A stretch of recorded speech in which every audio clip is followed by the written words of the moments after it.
இந்த காலத்தில் நமக்கு பிடிச்சவங்க எவ்வளோ தூரத்தில் இருந்தாலும் அவங்களுக்கு நம்ம கால் பண்ணி பேசிடுவோம். சங்க காலத்தில் போர் சென்ற தலைவனை நினச்சி ரொம்பவும் வருத்தமாக இருக்க தலைவியை பார்த்த தோழிகள் அவளுக்காக நல்வரிச்சு கேட்கலாம் அப்படின்னு முடிவு பண்ணுறாங்க. வலம்புரி சங்கு கொண்ட திருமால் மாவெளி மன்னனோட அகந்தியை போக்க எப்படி பேருருவம் எடுத்திருந்தாரோ அது மாதிரி மழையானது பேருருவம் எடுத்து மிகவும் பயங்கரமாக பேஞ்சிட்டு இருந்துச்சு.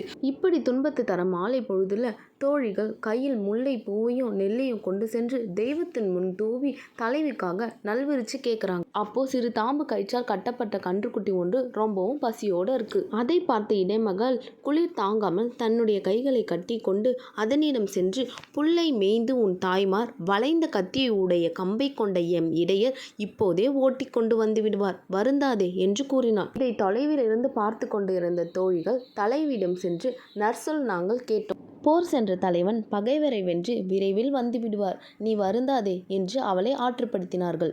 இப்படிப்பட்ட பழக்கம் சங்க காலத்தில் இருந்தது. இந்த கதை நீங்கள் ஆல்ரெடி கேட்டிருந்தீங்கன்னா எந்த புக்கில் வருதுன்னு கமெண்டில் சொல்லுங்கள்.